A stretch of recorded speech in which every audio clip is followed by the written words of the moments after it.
नमस्कार दोस्तों, मैं राकेश शर्मा। आज मैं आपके साथ डिस्कस करूंगा कि जो पावर प्लांट में लाइट जनरेट होती है उसके बाद वो आपके घरों तक कैसे पहुंचती है। जैसे कि पावर प्लांट में जो लाइट का जनरेशन होता है जनरेटर के द्वारा, वो काफ़ी हैवी वोल्टेज होती है, 440 MVA तक होती है।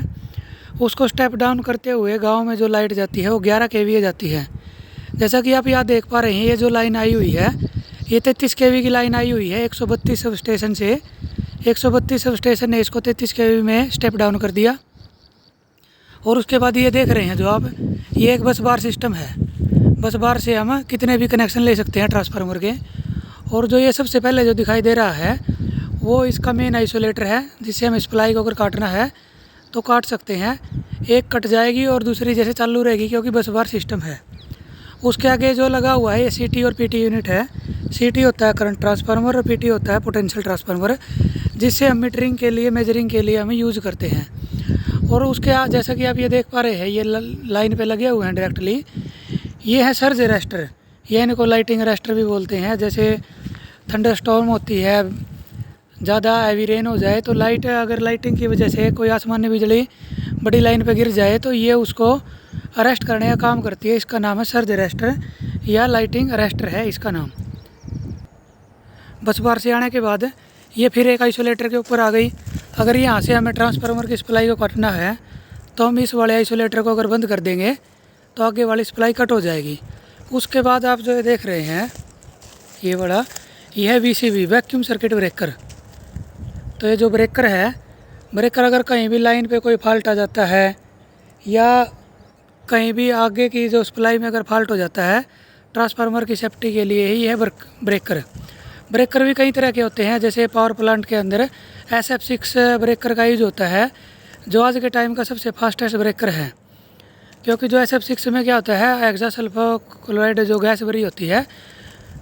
और उसके बाद अगर कहीं भी बड़ी जो लाइन है 440 MVA की, उसमें कहीं पे फॉल्ट हो जाता है तो उसका रिस्पॉन्स टाइम बहुत ही नैनो सेकंड में है।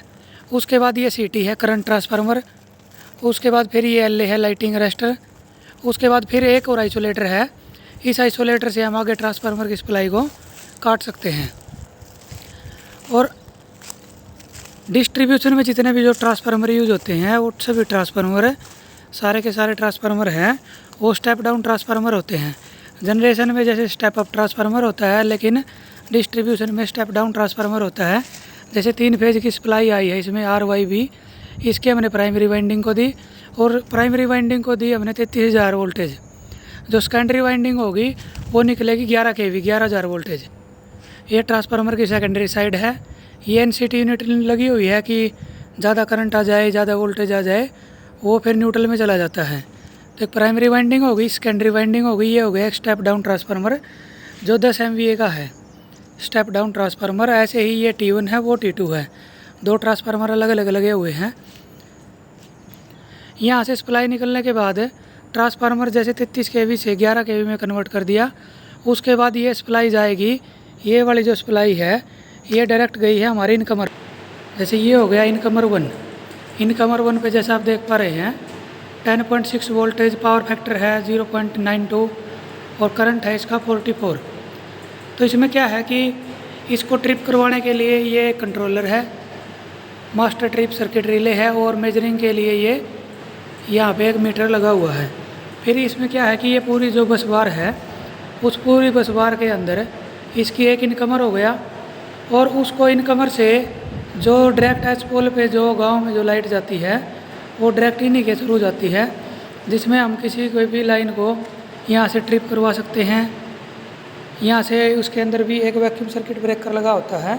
अगर लाइन में कहीं गांव में या कहीं बीच में कोई फॉल्ट आ जाता है तो वो उसको ट्रिप करने का काम करता है। जैसे ये इसका क्लोज है, ट्रिप सर्किट है। तो ये पूरा कंट्रोलर है और ये डायरेक्ट, जैसा कि आपको मैंने कंट्रोलर दिखाया था, उससे जो अपना इनकमर है उससे अपना बोर्ड में लाइट आई वैक्यूम सर्किट ब्रेकर के थ्रू। यहाँ पे ये फर्स्ट एच पोल हो गया और इससे फिर ये आगे 11,000 वोल्टेज की लाइन है वो गांव में जाती है। फिर जो 11,000 वोल्टेज वाली जो लाइन होती है, गांव में ऐसा ट्रांसफार्मर मिलेगा जो उस 11,000 वोल्टेज को 220 वोल्ट में जो डोमेस्टिक सप्लाई होती है 220 वोल्ट और 50 हर्ट्ज में कन्वर्ट कर देगा। ये यूनिट देख रहे हैं आगे, ये है कैपेसिटर बैंक, जो पावर फैक्टर को मेंटेन करने के लिए है। अगर पावर फैक्टर कम होगा तो कैपेसिटर बैंक ऑटोमेटिक ऑन हो जाएगा।